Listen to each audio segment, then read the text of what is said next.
Assalamualaikum warahmatullahi wabarakatuh. My name is Putri. My study ID is 3220045. Today I will present about language assessment project 2 for final test. And the topic is about indirect writing test. What is indirect writing test? An indirect writing test evaluates the foundational skills needed for writing, such as grammar, vocabularies, and syntax. It means that indirect writing test is a type of assessment designed to evaluate the essential components of writing, such as grammar, vocabulary, sentence structure, and punctuation, without requiring the test taker to produce a full writing composition. Instead of writing an essay or report, test taker complete tasks that focus on discrete writing subskills, such as grammar, vocabulary, and syntax. And next is the key concept of indirect writing tests. First is focus on language subskills such as grammar, correct use of tenses, articles, sentence structure. And second is vocabulary, word choice, synonyms, antonyms. And the last is syntax, sentence arrangement, and structure. And after focus on language subskills is novel composition required. Unlike direct tests, indirect tests do not ask test takers to write essays, letters, or reports. And indirect writing tests use various types of tasks to check the understanding of how language works. And here are the common task format used in this test. First is multiple choice question. This format, the test takers given a sentence with a blank or incomplete part, and the test taker need to choose the correct word or grammatical structure from the list of options. And the second is fill in the blank or clause test. Is a passage or a sentence is provided with some words missing, and the test taker job is to fill in the blanks with the appropriate word based on the context. And next is error identification and correction. This task involves spotting mistake in a sentence and correcting them. The mistake could be in grammar, punctuation, or word choice. And these are the example of indirect writing tests. There are grammar error identification question and clause test question. And next is the application of indirect writing tests. The first is for educational settings. Many schools and universities use placement tests to determine the appropriate level students who are learning English as a second language. And the second is language proficiency tests. Indirect writing tests are also used in language proficiency exams like the TOEFL and IELTS, which assess a learner's overall language ability for academic or professional purposes. And the third is for professional settings. Indirect writing tests are also widely used in professional settings, especially for job requirement and language certification purposes. And fourth is indirect writing tests. In the fourth is large scale testing. It means that the tests are widely used in large-scale testing environments such as national and international assessments to evaluate students' language proficiency on a broad scale. And the last is placement tests.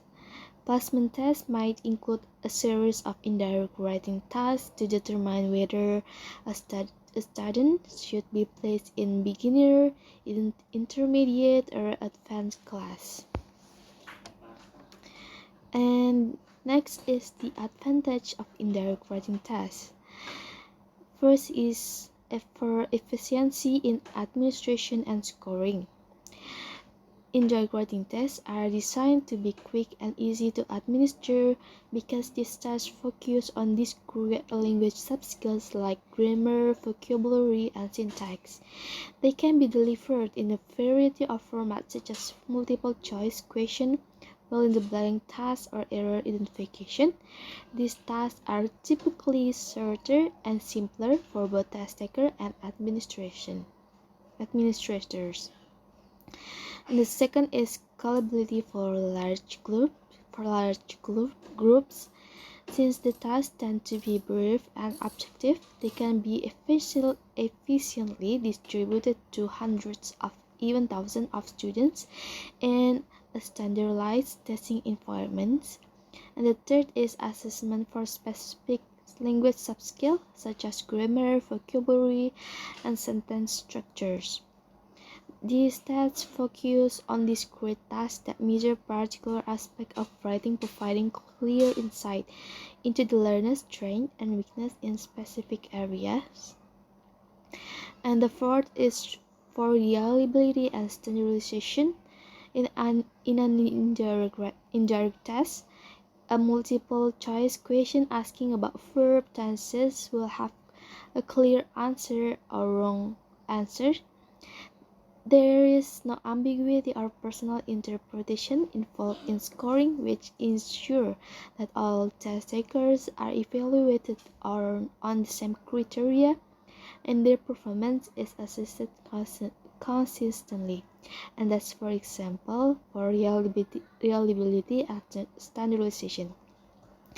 And the last is for cost effectiveness, the simplicity of the test. For example, multiple choice, clause test, and sentence correction makes them cheaper to design for administer and for scoring. And that's all for my presentation. Thank you for watching. Wassalamualaikum warahmatullahi wabarakatuh.